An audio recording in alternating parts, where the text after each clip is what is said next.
लोक प्रशासन का एक छोटा सा टॉपिक है प्रत्यायोजन, यानी कि प्रदत्त व्यवस्थापन। सत्ता का प्रत्यायोजन क्या है? 15 शब्द में भी पूछ सकते हैं, 50 शब्द में भी पूछ सकते हैं और 100 शब्द में भी पूछ सकते हैं आपसे।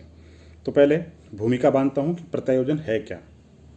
देखो, प्रत्यायोजन जो है ना, उसके हेवार्ट नाम के विचारक हुए, वो कहते थे ये नवीन निरंकुशता है, न्यू डेस्पोटिज्म है, ये नवीन तानाशाही है ना।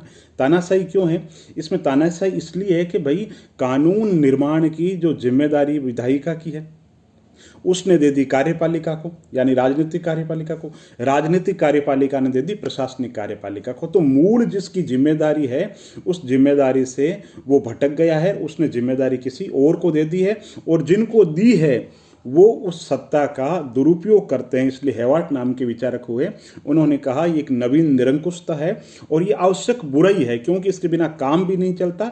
लेकिन जिसको उच्च अधिकारी के द्वारा सत्ता का स्थानांतरण किया गया है, तो जिसको किया गया है वो उसका प्रयोग का मिसयूज कर लेता है। खैर, अपने मुद्दे की बात है कि सत्ता का प्रत्यायोजन है क्या।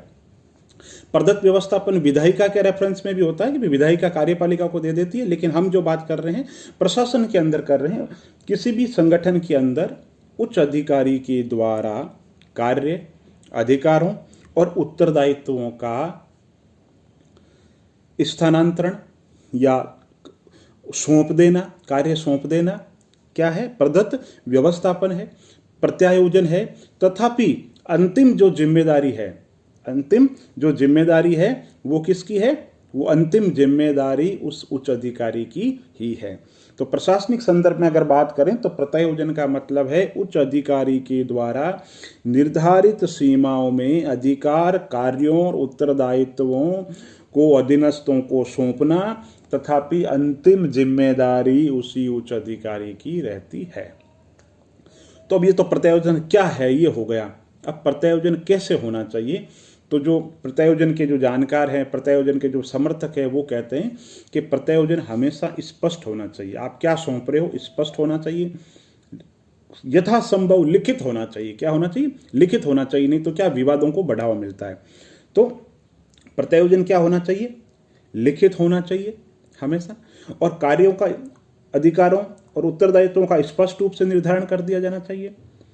कार्य, अधिकार, उत्तरदायित्व सौंपे जा सकते हैं, लेकिन जिम्मेदारी कभी भी, अंतिम जो जिम्मेदारी है वो हमेशा उच्च अधिकारी की ही रहेगी। उच्च अधिकारी को चाहिए कि अधीनस्थ अधिकारी को कार्य, अधिकार, उत्तरदायित्व का स्थानांतरण कर रहे हो, सौंप रहे हो, बार बार छोटे छोटे कामों के अंदर इंटरफेयर नहीं करना चाहिए।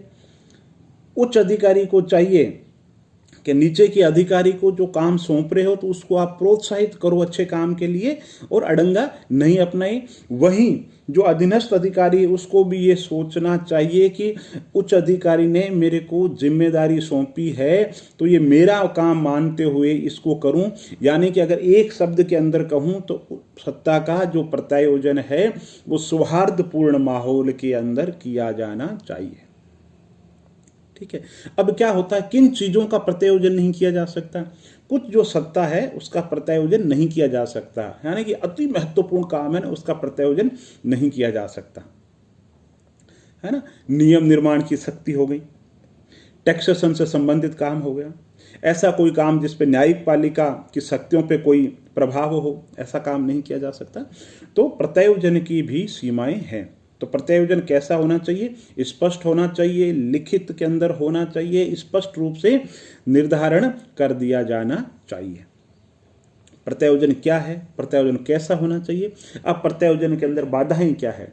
प्रत्यायोजन में बाधाएं यह है कि उच्च अधिकारी प्रत्यायोजन करना नहीं चाहता, अधीनस्थ अधिकारी लेना नहीं चाहता।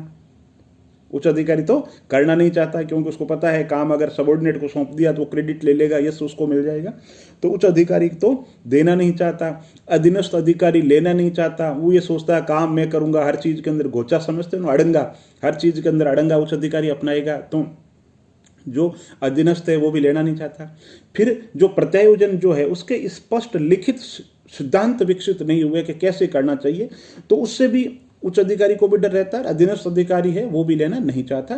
तो आवश्यकता किस बात की है कि उच्च अधिकारी प्रोत्साहित करें, नियम, कार्य, उत्तरदायित्व उनका स्पष्ट निर्धारण किया जाए और अधीनस्थ अधिकारी को भी इस चीज़ के लिए ट्रेनिंग दी जाए, उनको तैयार किया जाए ताकि भावी नेतृत्व तैयार हो सके। तो प्रत्यायोजन के बिना काम चल भी नहीं सकता। प्रत्यायोजन क्या है? एक आवश्यक बुराई है। तो दोस्तों, लोक प्रशासन के अंदर ऐसी छोटी छोटी जो पारिभाषिक शब्दावली है, आप उनको तैयार कीजिए। 15 शब्द में तैयार कीजिए, 50 शब्द में तैयार कीजिए और 100 शब्दों के अंदर भी तैयार कीजिए। और अगर वीडियो अच्छा लगा तो लाइक कीजिए, चैनल को सब्सक्राइब कीजिए और बहुत बहुत धन्यवाद।